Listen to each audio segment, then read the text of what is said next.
Alhamdulillahi Rabbil Alamin. Allahumma salli ala Sayyidina Muhammad wa ala ali Sayyidina Muhammad, amma ba'd.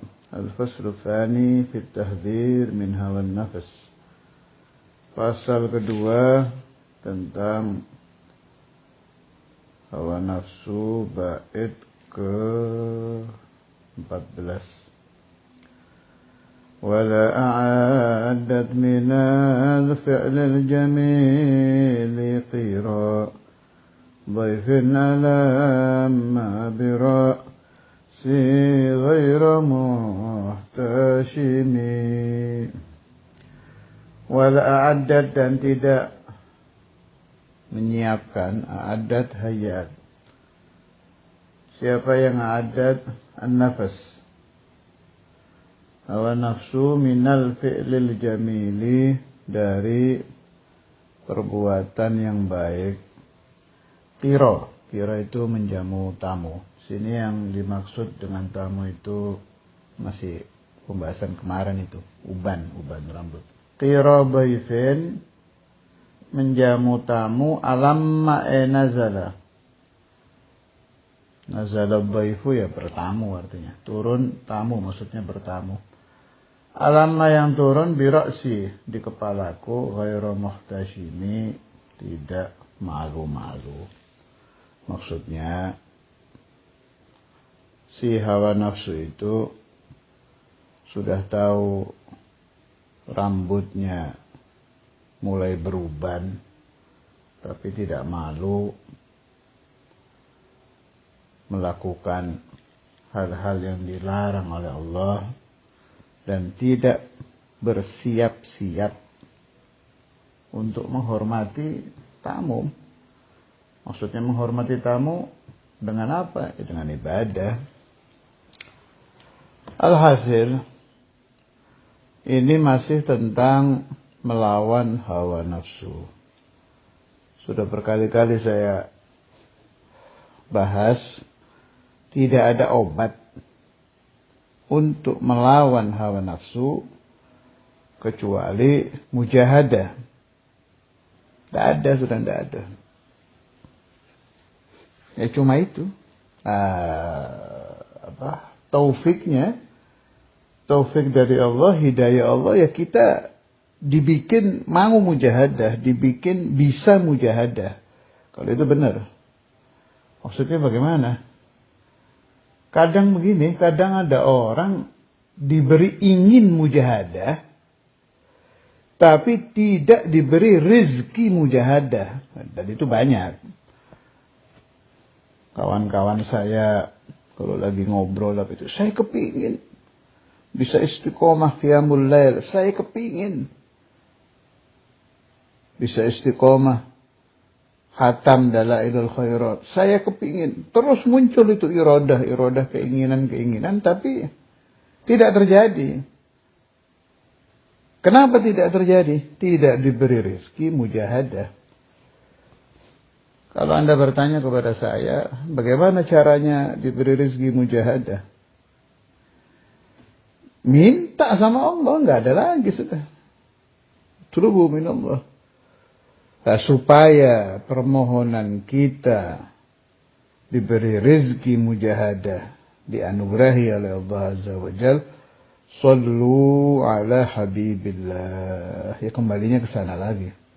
Perbanyak salawat ala Nabi Muhammad sallallahu alaihi wasallam bi ayati sighatin kanat. Terserah Anda salawat apa saja sesuai guru masing-masing. Nggak ada, itu ceritanya yang wali besar min auliyaillah di Indonesia, Mbah Mutamakin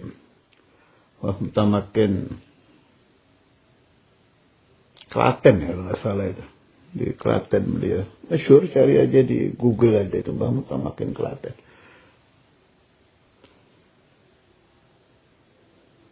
Itu luar biasa itu riwayat itu, jangan dianggap riwayat biasa-biasa saja. Itu riwayat luar biasa.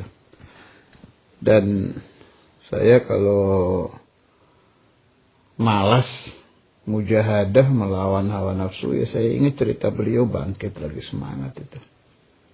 Itu kan sampai keluar 2 anjing hitam ya, kalau saya nggak salah ingat ceritanya itu. Khulasatul Qissah, beliau minta diikat, ditaruh di satu kursi gitu, diikat kuat-kuat. Istrinya, saya dengar dari Ki Ahmad ini cerita. Ki Ahmad dari salah satu tamu orang soleh yang ziarah ke beliau saat itu. Tapi memang masyhur ini cerita, dicari di Google atau buku manaqibnya mungkin sudah ada ya. Saya kira sudah ada buku manaqib beliau. Khulasatul Qissah yang bisa kita jadikan petunjuk untuk kita bermujahadah. Beliau minta diikat di kursi, diikat kuat-kuat. Kemudian di depannya diberi makanan yang enak-enak, pokoknya yang hawa nafsu kepingin aja, apa aja ditaruh di situ. Beliau tahan. Sampai lama itu, kalau nggak salah sampai lama itu beliau diikatnya itu. Alhasil sampai akhirnya beliau mujahadah melawan hawa nafsunya sampai keluar kayak uap hitam gitu dari kepala beliau 2 itu. Akhirnya berbentuk 2 anjing. Itu kata Sahibul Hikayah, itu hawa nafsunya keluar. Kalau kata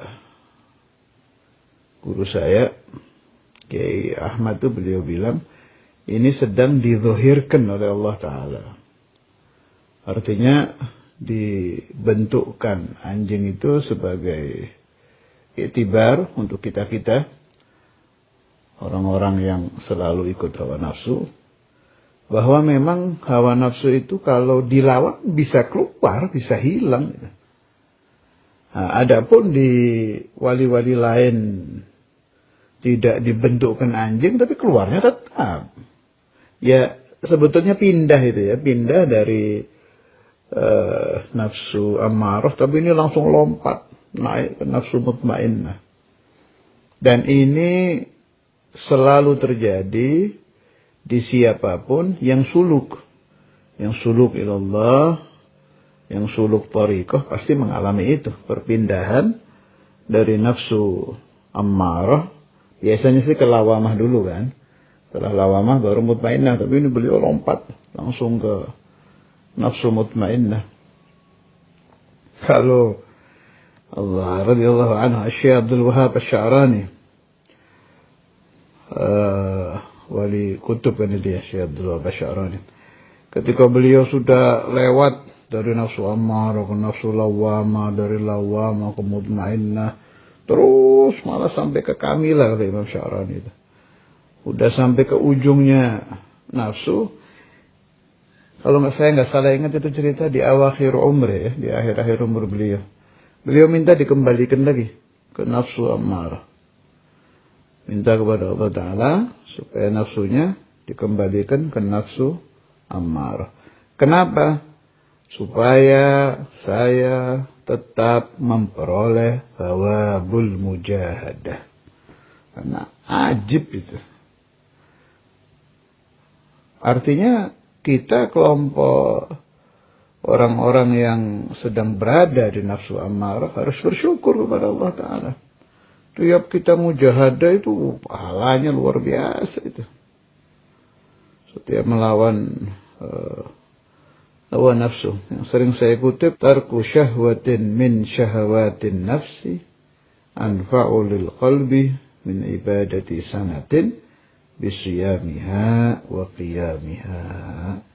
Satu kali meninggalkan hawa nafsu, satu kali mujahadah itu menentang hawa nafsu, lebih bermanfaat untuk hati daripada ibadah 1 tahun. Yang selama 1 tahun itu kita puasa dan qiyamul lail. Sana 1 syahwat dilawan, bandingannya 1 tahun puasa sunnah dan qiyamul lail. Kalau 1 hari kita diberi rezeki oleh Allah Ta'ala 100 kali mujahadah, berarti 100 tahun. Makanya Imam Sya'rani diminta dikembalikan ke situ. Yang na'udzubillah itu kita tergelincir ketika kita berada di nafsu ammarah bisu, kita tergelincir mengikuti. Ini bahaya.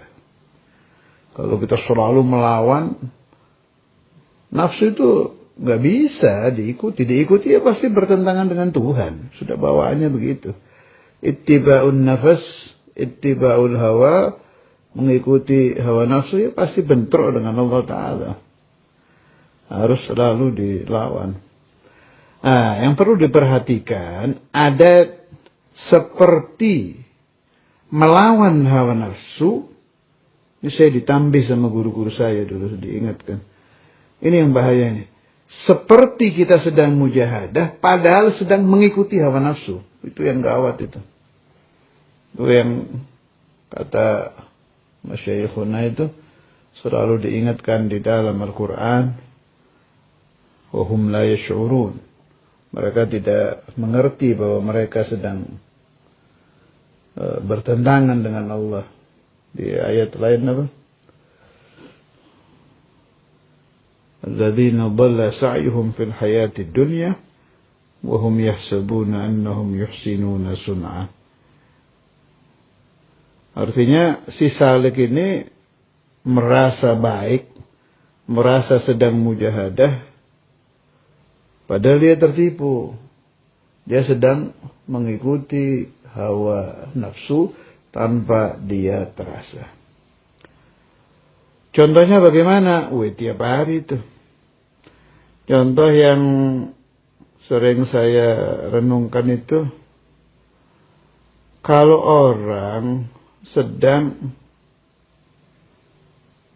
enak membaca wirid, enak membaca sholawat, enak membaca amalan harian. Saya nggak bisa ninggalin ini enak ini rasanya ini. Padahal gurunya, mursyidnya, guru gimana mursyidnya, memerintahkan si salik ini melakukan hal lain. Khidmah kah atau suruh ta'lim yang berbeda dengan amalan tadi. Wah, itu rata-rata itu. Rata-rata dia menyangka sedang mengikuti Allah, mengikuti ajaran hak, padahal sedang bertentangan. Makanya, karena sulitnya membedakan hal-hal batiniah itu, para ulama ahli tarbiyah membuat satu kaidah, udah gini saja. Selagi kamu belum sampai kepada Allah, ikuti mursyidmu. Selesai. Sebab sebelum kamu menempuh jalan itu, si mursyid sudah menempuhnya. Maka mursyiduka a'lamu minka. Selesai sudah. Kalau bahasa orang sekarang, jangan sok tahu lah. Jangan merasa lebih benar pahamnya daripada si syekh. Dan si mursyid ini macam-macam. Anda membaca kitabnya Imam Ghazali, ya mursyid kita. Anda membaca kitab Imam Syarani, ya mursyid kita. Alangkah baiknya memang orang yang memiliki seorang mursyid thariqah yang masih hidup di alam dunia. Sebagaimana yang diucapkan Imam Al-Haddad radhiyallahu ta'ala anhu, wala budda min syaikhin tasiru bisayrihi ila Allah min ahli qulubiz zakiyati. Wala budda, dan harus engkau memiliki satu syekh yang hatinya suci, hatinya bersih, yang engkau ikuti sairnya, perjalanannya menuju kepada Allah Azza wa Jalla. Wa sallallahu ala sayyidina Muhammad wa ala alihi wa sahbihi.